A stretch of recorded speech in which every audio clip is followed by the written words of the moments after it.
Fee reimbursement బకాయిలు వెంటనే విడుదల చేయాలని బీసీ విద్యార్థి సంఘం డిమాండ్ చేసింది. ఈ మేరకు బీసీ విద్యార్థి సంఘం నాయకులు మసబ్ ట్యాంక్లోని ఉన్నత విద్యామండలి కార్యాలయాన్ని ముట్టడించారు.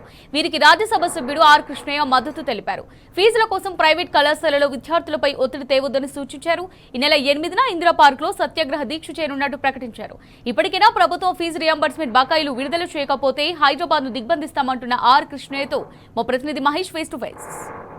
ఫీజు రియంబర్స్మెంట్ బకాయిలు విడుదల చేయాలని డిమాండ్ చేస్తూ జాతీయ బీసీ సంక్షేమ సంఘం అధ్యక్షులు ఆర్ కృష్ణ ఆధ్వర్యంలో విద్యార్థులు వాట్సాప్ ట్యాంక్లోని ఉన్నత విద్యామండలి కార్యాలయం ముందు పెద్ద ఎత్తున కూడా నిరసన చేపడుతున్న పరిస్థితి కనిపిస్తుంది. ప్రస్తుతం మనం విజువల్స్లో చూడవచ్చు. పెద్ద ఎత్తున కూడా ఉన్నత విద్యామండలి కార్యాలయం ముందు విద్యార్థి సంఘాల నాయకులు కావచ్చు, విద్యార్థులు వచ్చి చేరుకొని తమకు రావాల్సిన ఫీజు రియంబర్స్మెంట్ బకాయిలు కావచ్చు, స్కాలర్షిప్ బకాయిలు రావాలని చెప్పి కూడా ఆందోళన చేపట్టిన పరిస్థితి కనిపిస్తూ ఉంది. ప్రస్తుతం మనతో పాటు రాజ్యసభ సభ్యులు ఆర్ కృష్ణ ఉన్నారు. వారు సార్ చెప్పండి, ఫీజు రియంబర్స్మెంట్ బకాయిలు కావచ్చు, స్కాలర్షిప్ సంబంధించి ప్రభుత్వం నుంచి ఇంతవరకు కాంగ్రెస్ ప్రభుత్వం వచ్చాక 2.5 సంవత్సరాలు దాటిపోయింది. ఇప్పటివరకు కూడా దీనికి సంబంధించి దాటవేద ధోరణి ఎట్లా చూడాలి? రాష్ట్ర ప్రభుత్వము పేద విద్యార్థులు చదువుకోకుండా కుట్ర చేస్తుంది. ఎందుకంటే 2.5 సంవత్సరాలు అయ్యి నిన్నగాక మొన్న 300 కోట్లు ఇచ్చింది. ఈ 2.5 సంవత్సరాలు ఎందుకు ఇవ్వలేదని చెప్పి మేము ప్రశ్నిస్తున్నాం. 2.5 సంవత్సరాల్లో 4 లక్షల కోట్ల అప్పు తెచ్చింది, 7 లక్షల కోట్ల ఆదాయం వచ్చింది. అందులో నుంచి 8,000 కోట్లు ఇవ్వడం అనేది ప్రభుత్వానికి పెద్ద ఇబ్బంది కాదు. రెండవది, లక్షల మంది జీవితాలు బాగుపడే స్కీమ్ ఇది. నేను అమర నిరాహార దీక్ష చేసి ఎన్నో ఉద్యమాలు చేస్తే రాజశేఖర రెడ్డి పీరియడ్లో 18 సంవత్సరాల క్రితం పెట్టారు. ఈ స్కీమ్ పెట్టిన తర్వాత సమాజంలో విప్లవాత్మకమైన మార్పు వచ్చింది. ఈ మార్పు ద్వారా పేద కులాల వాళ్ళందరూ చదువుకుంటున్నారు. ఈవెన్ గతంలో రోషయ్య ప్రభుత్వం తీయాలని చూసి ఎదురు దిగుతలకల్లా డ్రాప్ అయ్యాడు. కేసీఆర్ పీరియడ్లో ప్రతి సంవత్సరం 2,000 కోట్లు 3,000 కోట్లు ఇచ్చి స్కీమ్ కొనసాగించారు. ఇప్పుడేమి ఇబ్బంది అవుతుంది? నేను ఈరోజు ముఖ్యమంత్రికి సవాల్ చేస్తున్నా, మీరు అఖిలపక్షాన్ని ఏర్పాటు చేయండి.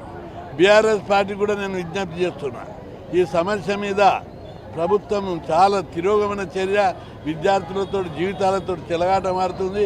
కాబట్టి దీని మీద ప్రజల పక్షాన, విద్యార్థుల పక్షాన అన్ని ప్రతిపక్షాలు, రాజకీయ పార్టీలు ఖచ్చితంగా పోరాటం చేయాలని విజ్ఞప్తి చేస్తున్నా. ప్రభుత్వం ఒకటి యాక్ట్ తెచ్చింది, విద్యార్థుల ఖాతాలా వేస్తామని. విద్యార్థుల ఖాతాలు వేస్తే కాలేజీల్లో అడ్మిషన్ అప్పుడు కాలేజీలో ఫీజు అడిగాలి. 1,00,000 రూపాయల ఫీజు కట్టి జాయిన్ అవుతారు విద్యార్థులు. వాళ్ళ విద్యార్థులు పేమెంట్ చేయకపోతే ఆర్ఆర్ యాక్ట్ అంటే విద్యార్థులను జైల్లో పెడతారు. ఏమి ఆర్ఆర్ యాక్ట్ ఎవరి కోసము?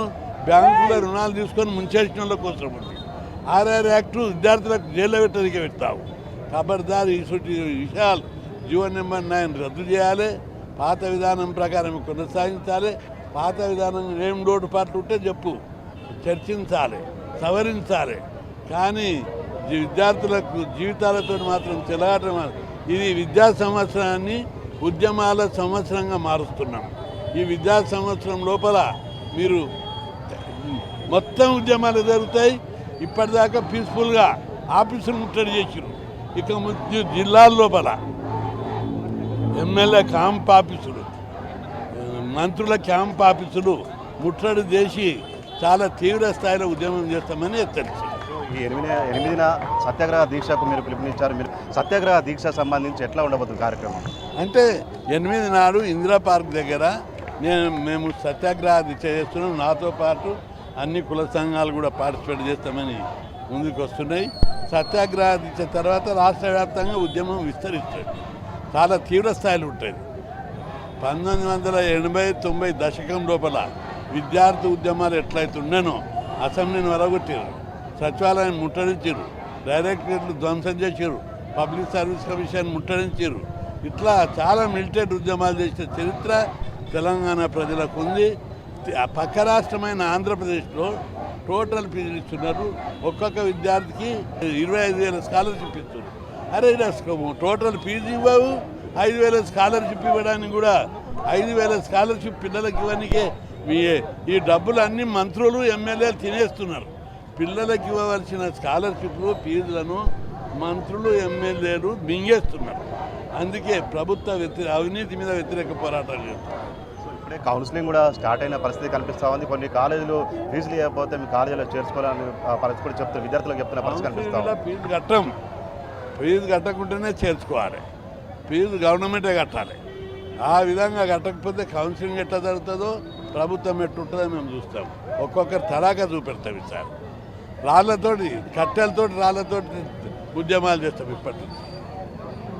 ఇది మొత్తంగా చూసినట్టయితే ఇటు ప్రస్తుతం అటు ఉన్నత విద్యా మండలి కార్యాలయం ముందు బీసీ విద్యార్థి సంఘాల నేతలు కూడా ఇటు పెద్ద ఎత్తున కూడా ఆందోళన చేపడుతున్న పరిస్థితి కనిపిస్తూ ఉంది. ఎట్టి పరిస్థితుల్లో ఫీజు రియంబర్స్మెంట్ బకాయిలకు సంబంధించి కూడా ఇటు నిధులు విడుదల చేయాలి, పెండింగ్ స్కాలర్షిప్లు కూడా విడుదల చేయాలంటూ కూడా ఇటు బీసీ సంక్షేమ జాతీయ సంఘం అధ్యక్షులు రాజ్యసభ సభ్యులు ఆర్ కృష్ణయ్య అటు రాష్ట్ర ప్రభుత్వాన్ని డిమాండ్ చేస్తున్న పరిస్థితి కనిపిస్తూ ఉంది. గత ఇటు పాత ఫీజు రియంబర్స్మెంట్ పథకాన్ని పాత పద్ధతిలోనే కొనసాగించాలి. ఇప్పుడు గత ప్రభుత్వంలో అటు ముఖ్యమంత్రి కేసీఆర్ కూడా ఇటు ఫీజు రియంబర్స్మెంట్ పథకం సంబంధించి ఎప్పటికప్పుడు బకాయిలు క్లియర్ చేశారు. కానీ కాంగ్రెస్ ప్రభుత్వం వచ్చి 2.5 సంవత్సరాలు దాటింది. 2.5 సంవత్సరాల్లో ఫీజు రియంబర్స్మెంట్ పథకాలకు సంబంధించి బకాయిలు ఎప్పటికప్పుడు కూడా పేరుకుపోతున్న పరిస్థితి కనిపిస్తూ ఉంది. ఇప్పటికైనా కానీ దాదాపు 10,000 కోట్లున్న బకాయిలు వెంటనే విడుదల చేయాలి, విద్యార్థులకు సంబంధించి ఇబ్బందులకు గురి చేయొద్దంటూ కూడా ఇటు రాజ్యసభ సభ్యులు ఆర్ కృష్ణయ్య ప్రభుత్వాన్ని డిమాండ్ చేస్తున్న పరిస్థితి కనిపిస్తూ ఉంది. కెమెరామెన్ శ్యామ్తో మహేష్, టీ న్యూస్, హైదరాబాద్.